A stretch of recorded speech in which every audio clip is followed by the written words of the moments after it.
The Grammy Awards saw the best of the best in the music industry gather together to celebrate greatness from the last year in music.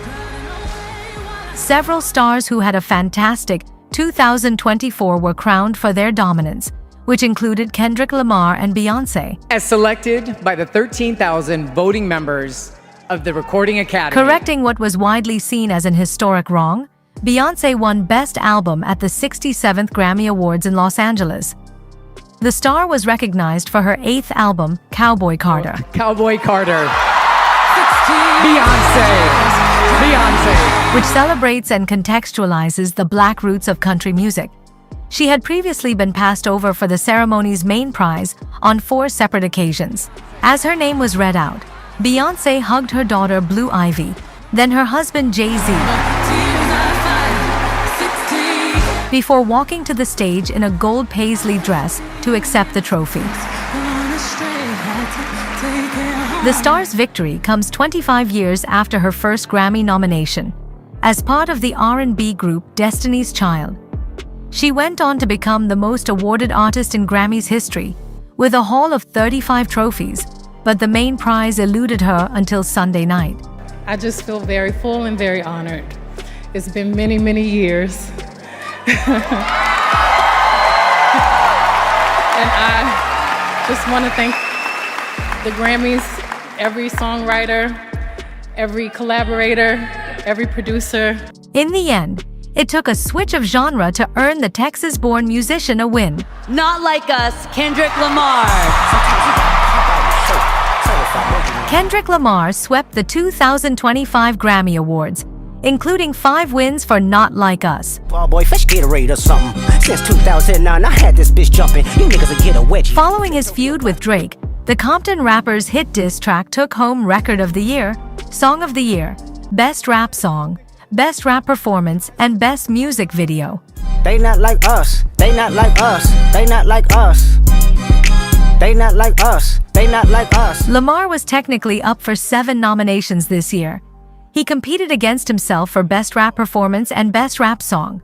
Not Like Us was nominated alongside his guest verse on Like That by Future and Metro Boomin. I'm snatching chains and burning tattoos. It's up. Lost too many soldiers not to play it safe. If he walk around with that stick, it ain't Andre. The event saw several stars in the music industry crowned for their incredible performances through the last year in the music world.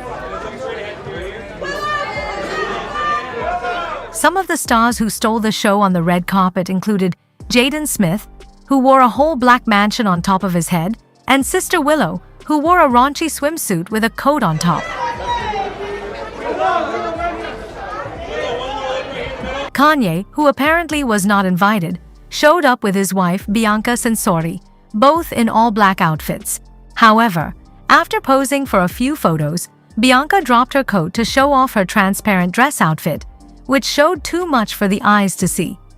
Bianca, 30, showed off her curves in a sheer dress that left little to the imagination. Her nipples were on full display, and the dress's material made her look nude. Meanwhile, Kanye West, 47, dressed casually in a black t-shirt and matching pants.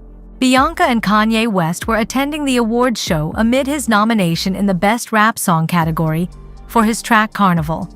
He has previously won 24 Grammys through the course of his career, while he's been nominated 76 times. Kanye West and Bianca have been married since December 2022, and she has worn several shocking outfits since she stepped into the spotlight. In light of her revealing outfits, many fans have wondered if Kanye West has forced her to dress provocatively. The Grammys also welcomed a legend of the reggae genre back to the US for the first time in 20 years. Vybz Kartel was up for the Best Reggae Album Award at this year's ceremony, finally giving him a time to shine after 13 years behind bars. Vybz Kartel, who Billboard calls Jamaica's most influential living artist, was released from a Kingston prison after receiving a life sentence for murder. After serving 13 years, he was released after the UK Privy Council tossed out his conviction due to juror misconduct. He arrived at the event accompanied by his wife, Sidem Ozturk. However, he did not win any award and had this to say. About the nomination, Yes, at a time of also, finding that freedom. Can you talk about what that meant to you? I mean, it meant a lot, and it just made me believe in God more and myself more. Because think about it, I'm coming from jail, and now I'm nominated for Grammy Award. You know what I mean? I'm in LA.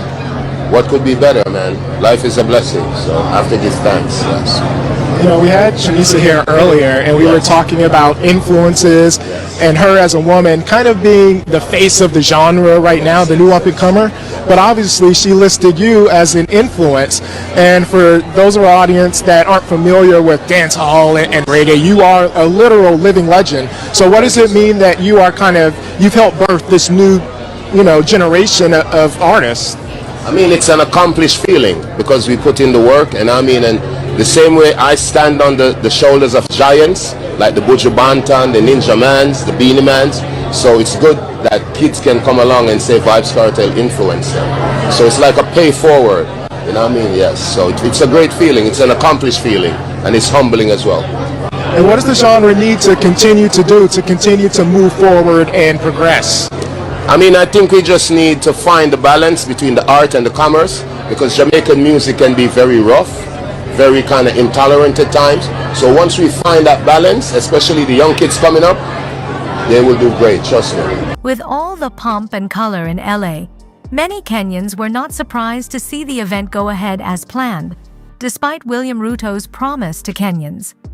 The president had earlier disclosed that he had made a 500 million Kenya shillings payment to the Recording Academy for the event to be held in Kenya. Speaking at a town hall meeting at the Kenyatta International Convention Center on Monday, December 9, 2024. In an event to mark the Hustler Fund's second anniversary, Ruto reaffirmed the Kenya Kwanza administration's commitment to strengthening the creative industry.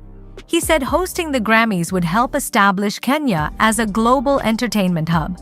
For the creative economy, we all appreciate that Nairobi on Sundays has become an open theater where people actually shoot everything. In fact, ahead of Easy there is a gentleman from Grammy Awards, and there's also something there you are doing around the Grammy Awards for Africa. And we have actually instructed the State Department to pay so that then the Grammy Awards can be hosted in Kenya. There are a few things to unlock, and this gentleman has an appointment with you this week to unlock that part. So on that part of commerce, we are not only interested, but we are actively playing a part on it. Finally, the president has already given instructions, and I've written to you a letter from our Office of Creative Economic Coordination for us to begin bidding for the World Creative Economy Conference in 2027 to become the first African country to bring the world sector here, because that will unlock the entire creative economy. Thank you very much. Let me help you, Dennis. Actually, the money for Grammys we already paid. We are not about to pay. We already paid 500 million shillings towards that, and I'm sure the gentleman from Grammys can confirm that that is the direction we are going. However, as it turned out, the event was never going to take place in Kenya. This also confirms an email said to be from the Recording Academy, which shed light on the alleged agreement. The email, which went viral in Kenya, confirmed that the awards would only be held in the US. This led to Kenyans showing their disappointment on social media, with some unimpressed by the payment, believing the money could have been put to better use. The 67th Annual Grammy Awards was held on Sunday, February 2nd, in the US at the Crypto.com Arena in Los Angeles. Subscribe to Online Community KE for more jaw-breaking stories. See you in the next one.